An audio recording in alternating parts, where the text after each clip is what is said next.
Saskia Breck didn't know the man checking her papers was the same man on her wanted poster. She'd been riding since before dawn, across 30 miles of open moorland, where the wind never stopped and the grass bent flat in one direction like it had given up trying to stand. The border fortress appeared through the mist like a fist of dark stone rising from the earth, and the checkpoint gate was the only way through for 50 miles in either direction. She dismounted, pulled the collar of her coat tighter.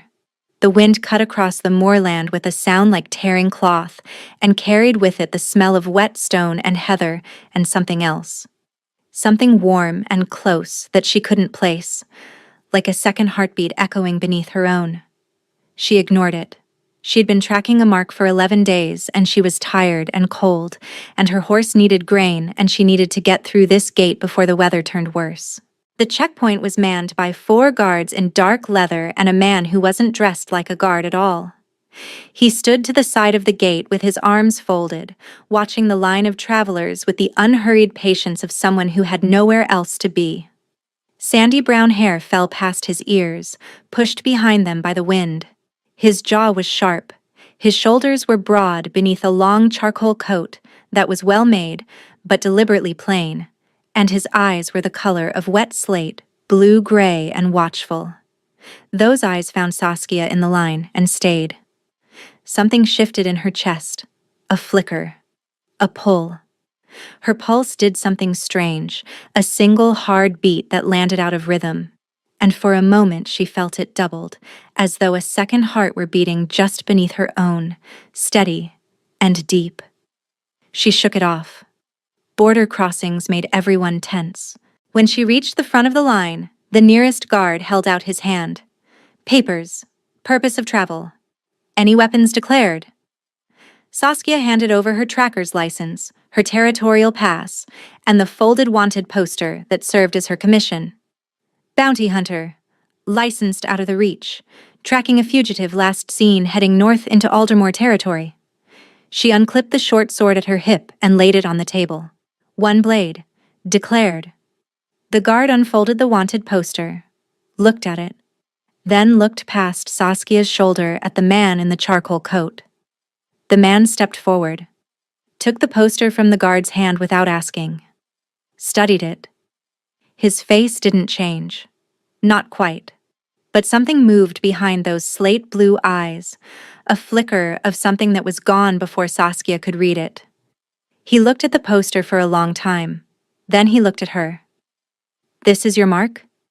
His voice was low, unhurried, the kind of voice that filled a space without raising itself. Riven Aldermore, Saskia said. Alpha of the Northern Territories. The bounty was posted 6 days ago out of the Varanthi Embassy. Charges of territorial aggression and unlawful seizure of disputed borderlands. She watched the man's face carefully, the way she always did when she mentioned a mark in unfamiliar territory. People had opinions about their leaders. I'm not here to cause trouble. I'm here to confirm his location and report back to my commission holder. That's all. That's all, the man repeated. He folded the poster, slowly, his thumb pressed along the crease with a deliberateness that felt like a decision being made. And if you found this Alpha King, what would you do? Confirm the sighting, collect the commission, move on. You wouldn't try to take him yourself? Saskia almost laughed. Almost. I'm a tracker, not a siege army. I find people. I don't take down kings. Something changed in his expression, the faintest softening around his mouth that could have been amusement, or could have been something else entirely. I'm Riven, he said. I oversee border operations here. I'll process your entry myself. He tucked the wanted poster into the inside pocket of his coat. You'll need that back, I assume? I will. Then you'll have to stay close. He turned toward the fortress gate. This way. The fortress was larger than it looked from the road. Saskia followed him through the gate and across a stone courtyard where wind howled between the walls, and guards moved with the brisk efficiency of a well-run outpost. He walked ahead of her, and with every step the strange doubling in her chest intensified, her pulse thickening, steadying, falling into a rhythm that wasn't entirely her own. If you love stories like this, make sure to subscribe and hit that notification bell so you never miss a new upload. He led her to a room in the East Tower, small, stone-walled, with a narrow window that looked out over the moorland. A desk, 2 chairs, a fire already burning in the grate. "Sit," he said. "Am I being detained?" "You're being processed. There's a difference." He pulled the wanted poster from his coat and spread it on the desk between them. His eyes moved over the sketch, the description, the charges listed in neat Varanthi script. Territorial aggression, unlawful seizure. He read the words without inflection. "Tell me about your commission holder." "Ambassador Osric Vesrin, Varanthi Diplomatic Corps. He posted the bounty through official channels 6 days ago. I picked it up in the Reach." "And you didn't find it unusual? A foreign ambassador posting a bounty on a sitting Alpha King?" Saskia sat back. The fire crackled. Outside, the wind scraped against the tower. "I found it lucrative. The distinction matters when you haven't eaten in 2 days." His slate blue eyes lifted from the poster, held hers. The doubled pulse in her chest beat harder, and she saw something cross his face that looked almost like recognition, not of her features, but of something deeper, something beneath the surface that he was trying to place. "When did you last eat?" he asked. The question caught her off guard. "What? You said you haven't eaten in 2 days. When did you last eat?" "That's not relevant to the processing." "It is to me." He stood and opened the door and spoke to someone in the corridor in a voice too low for Saskia to hear. When he sat back down, his expression was the same controlled calm, but his hands were different. Looser, as though asking the question had unlocked something in him. Food arrived 10 minutes later. Bread, hard cheese, dried meat, a cup of something hot that smelled of herbs and honey. He pushed it across the desk toward her and said nothing, and waited until she ate before he spoke again. "The man on that poster," he said. "What do you know about him? Beyond the charges." "Alpha King of the Northern Territories. Took the throne young. Holds the border. Reputation for being difficult to find and harder to predict." She bit into the bread. It was good. Warm. Her stomach unclenched for the first time in days. "Some people say he's fair. Some people say he's ruthless. Most people say both." "And which do you believe?" "I don't believe anything about a mark until I've seen them." "Smart." He leaned back in his chair. The firelight moved across his face, catching the angle of his jaw and the slight furrow between his brows that she was beginning to think was permanent. "What if I told you the charges on that poster are fabricated?" Saskia stopped chewing. "I'd ask how you know that." "Because the borderlands in question were ceded to Aldermore territory 40 years ago by treaty. The documents are in the Fortress archive. There was no seizure. There was no aggression." He tapped the poster.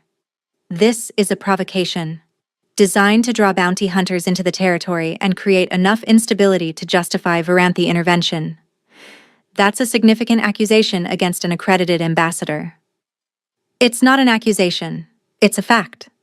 He stood and crossed to the window. The moorland stretched out behind him, gray and vast and empty. Osric Vesrin has been working to destabilize this border for 2 years, forged trade disputes, fabricated livestock claims. This bounty is the latest escalation. He turned back to her. The slate blue of his eyes had gone darker, harder. "And you rode straight into it." Saskia's mind was working fast. The commission had felt clean. Official channels, proper seals, documented charges. But clean commissions could be forged by people with enough power and enough patience. And she had taken this one because she was hungry, and the payout was good, and she hadn't asked the questions she should have asked. "If you're telling the truth," she said carefully, "then someone at this fortress should be able to verify it. Show me the treaty documents. Show me the archive records." "I can do better than that." He stepped closer. The doubled pulse surged. Her heart hammered, and beneath it, deeper, steadier, she felt another rhythm answering. Close. Getting closer. I can show you the man himself. The Alpha King is here, at this outpost. He stopped in front of her, close enough that she could see the flecks of darker blue in his eyes, like storms gathering at the edges. Close enough that the doubled pulse became a single shared beat, her heart and the phantom heart beneath it falling into perfect synchronization. Saskia, he said, and the way he said her name made something crack open in her chest, not painfully, but irreversibly, the way ice cracks in spring. The Alpha King is standing in front of you. The room went very quiet. The fire popped. The wind pressed against the window. Saskia looked at the wanted poster on the desk, looked at the man in front of her. The sandy brown hair, the sharp jaw, the slate blue eyes that had been watching her since the checkpoint with an intensity that she had mistaken for suspicion but now understood was something else entirely. The sketch on the poster was crude, generalized, but the structure was there, the breadth of the shoulders, the set of the jaw. You took my wanted poster, she said slowly. You took the poster with your own face on it and put it in your coat pocket and asked me to sit down and eat. Yes. Why? He held her gaze. The shared pulse beat between them, strong and sure. Because you walked up to my checkpoint alone, hungry, armed with one short sword and a commission built on lies, and you looked me in the eye and told me you were here to find a king. The corner of his mouth shifted. Not quite a smile. Something more honest. I wanted to know who would do that. Saskia stood. The chairs scraped back. They were close now. Close enough that she could feel the warmth coming off him, and the pulse in her chest was so loud she was certain he could hear it. I could have been dangerous, she said. You are dangerous. That's different from being a threat. She exhaled, a shaky breath that she couldn't control. And the bond? This thing in my chest, the heartbeat that isn't mine. His expression changed. The controlled calm fractured just slightly, and beneath it she saw something raw and startled and fiercely hopeful. You feel it too. Since the gate, I thought it was nerves. It's not nerves. He lifted his hand, slowly, gave her time to step back. She didn't. His fingers touched her wrist where her pulse beat against the skin, and the moment contact was made, the doubled rhythm collapsed into one, a single powerful beat that rang through both of them like a bell struck in a stone tower, resonant and unmistakable. His breath caught, his fingers tightened on her wrist. His slate blue eyes went wide. Saskia. I know. They stood like that for a long moment, his thumb against her pulse point, her heart beating in his hand.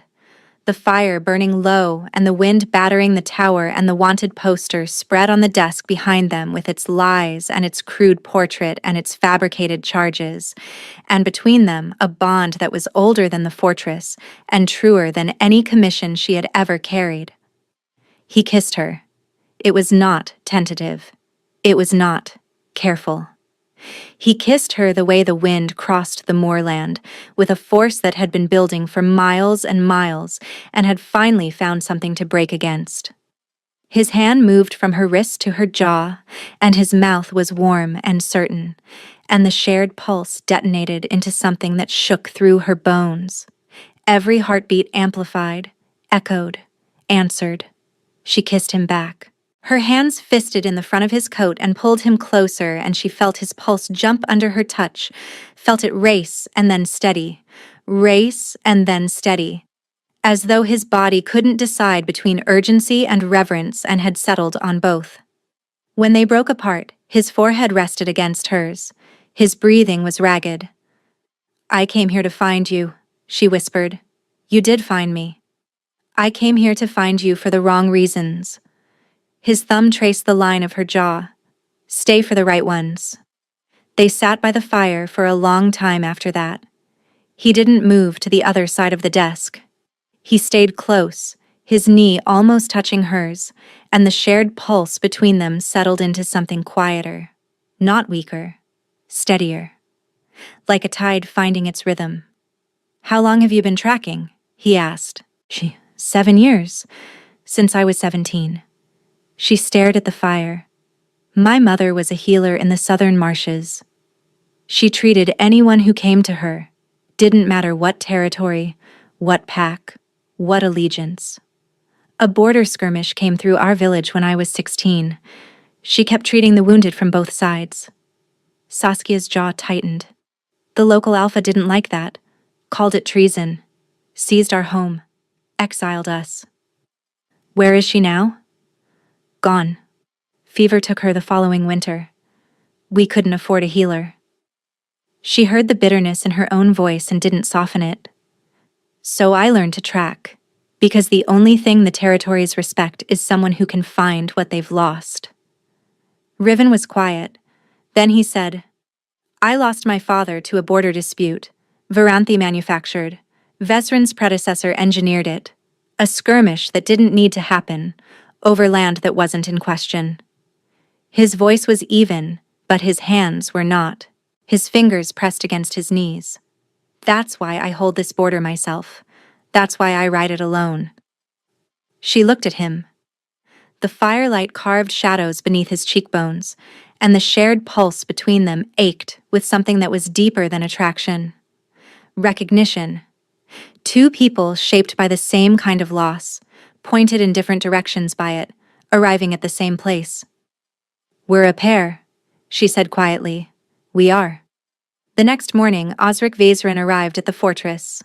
Saskia heard the hooves on the courtyard stones before she heard the voice, and the voice was enough to make every instinct she'd trained over 7 years of bounty work go sharp and still.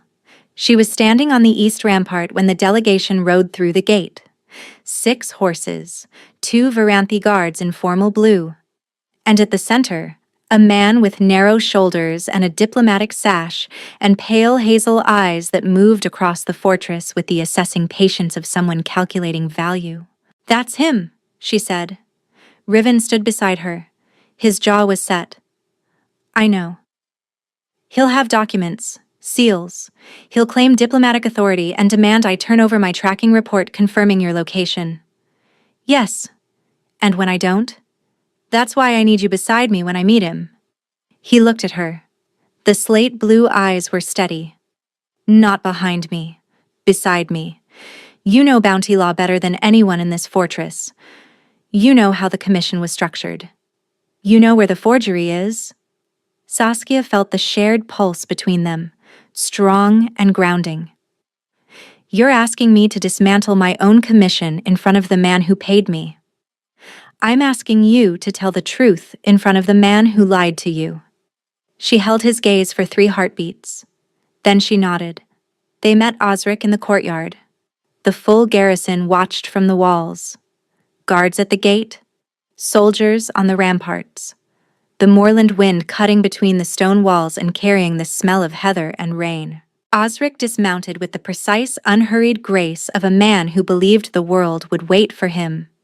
His pale hazel eyes found Riven, and his expression shifted into something that was almost pleasant. "Alpha King Aldermore, I'd heard you were inspecting the borders." He straightened his sash. "I've come regarding the bounty commission. My tracker should have arrived by now." She did. Riven's voice carried across the courtyard without effort. "She's standing right here." Osric looked at Saskia. Something flickered behind the pleasantness. "Recalculation. Miss Breck, I trust you've confirmed the target's location." Saskia stepped forward. Her voice was steady. Her pulse was her own and also his, beating strong beneath her ribs. "I have. I've also confirmed that the charges listed on the Bounty Commission are fabricated. The borderlands referenced in the seizure claim were ceded to Aldermore territory by the Treaty of Ashenmere 40 years ago. The treaty documents are in the fortress archive. I've seen them." The pleasantness on Osric's face didn't waver. "The treaty is under dispute." "No, it isn't.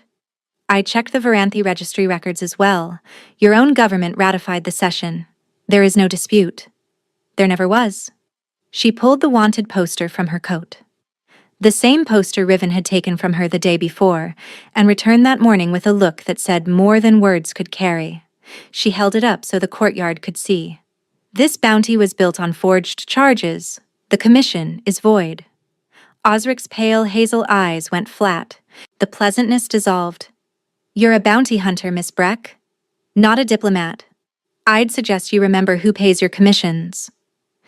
You paid one commission, based on lies. That makes it fraud under the Territorial Bounty Code, Article 9. Saskia held her ground. The wind tore at her coat. I won't be collecting, and I've filed a formal challenge against the commission with the border registrar. Silence. The garrison watched. The wind howled. Osric looked from Saskia to Riven and back, and in his pale hazel eyes something ugly moved beneath the surface. The calculation of a man who had spent 2 years building a careful architecture of destabilization and was watching it crumble because a hungry bounty hunter had asked the right questions. This isn't over, Osric said. Riven spoke for the first time since the courtyard exchange began. His voice was quiet, final. Yes, it is. Your diplomatic credentials in Aldermore territory are revoked as of this morning. The council has been notified. Your government has been notified. You have until sunset to cross the border. He stepped closer to Osric. The shared pulse in Saskia's chest beat hard and sure. And if you ever post a bounty using a tracker's hunger against them again, I will come to the Varanthi capital myself, and I will not be as patient as she was. Osric mounted his horse. He did not look at either of them again. The delegation rode out through the gate and the hooves faded on the moorland road and the fortress exhaled.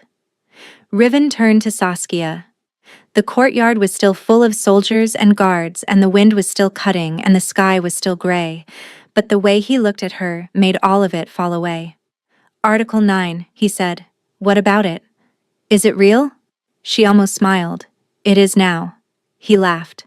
A real laugh, low and warm and surprised, and it broke something loose in her chest that she hadn't known was clenched. He reached for her hand. She gave it. The shared pulse sang between them, one heart, one rhythm, steady as the moorland beneath their feet. That night, on the rampart overlooking the moor with the stars spread wide above and the fortress quiet beneath them, he told her the truth. I came to the border because I knew the bounty existed. I came to find whoever Vesrin sent before they could be used as a weapon against my people. He looked at her. The wind moved his hair across his forehead. I didn't expect you. You didn't expect a hungry woman with one sword and bad intelligence? I didn't expect the pulse. His hand tightened around hers. I've read about it. The old records. 2 heartbeats becoming one. I always thought it was metaphor. His thumb traced her knuckle. It isn't metaphor, Saskia. No. Her voice was soft. It isn't. Stay. I'm a bounty hunter. I don't stay anywhere. Then let me say it differently. He turned to face her fully. The slate blue of his eyes held the starlight. I'm not asking you to stop being what you are. I'm asking you to come home to me when the tracking is done. I'm asking you to let this be the place you return to. Her throat tightened. 7 years on the road. 7 years of no fixed point. No name to come back to, no heartbeat waiting for hers. She had built her life around motion because stillness meant vulnerability, and vulnerability meant someone could leave. But the pulse between them wasn't still. It was alive, moving, beating with the rhythm of a man who had kissed her in a stone tower and fought beside her in a courtyard and laughed when she cited a law she'd invented on the spot. Riven. Saskia. I'll stay, she said. But I'm keeping the sword. He kissed her again. Slow this time. Tender. His hand cradled the back of her head, and her fingers found the lapels of his coat and held on, and the moorland wind wrapped around them, and the stars burned overhead, and the shared pulse between them settled into something permanent, something that would beat beneath her ribs on every road and every hunt, and bring her back to this fortress and this man and this wind-scoured, stubborn, steady place at the edge of the world.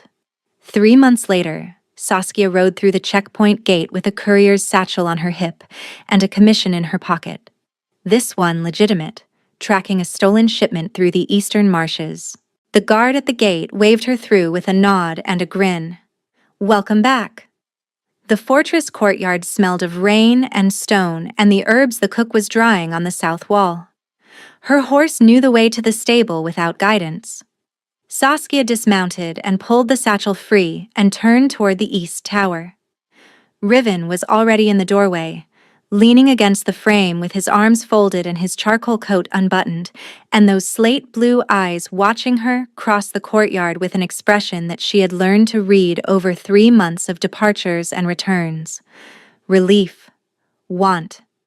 A steadiness that never wavered no matter how long the road had been. "Commission closed?" he asked. "Closed? Filed? Paid?" She stopped in front of him, close enough to feel the pulse rise in her chest, her heart finding his the way it always did, 2 rhythms colliding and resolving into one. "Shipment recovered. Marshland is terrible. I hate the eastern marshes." "You say that every time." "Because it's true every time." She reached up and brushed his hair from his forehead, the sandy brown strands that the wind always pushed out of place. "Anything interesting happen while I was gone?" "The Varanthi sent a new ambassador. Very polite. Very nervous." "Good. The cook learned your bread recipe. It's not as good as yours. Obviously." He unfolded his arms, pulled her in. His mouth found hers and the pulse detonated the way it always did, bright and whole. A heartbeat shared between 2 people who had found each other through a lie and built something true. "Saskia," he murmured against her lips. "Riven, welcome home." She pressed her face against his chest and listened to his heartbeat, strong and steady, indistinguishable from her own. The wind crossed the moorland, the fortress held, and the bounty hunter who never stayed anywhere let herself be held by the king who had seen his own face on her wanted poster and decided to feed her before telling her the truth. She was home.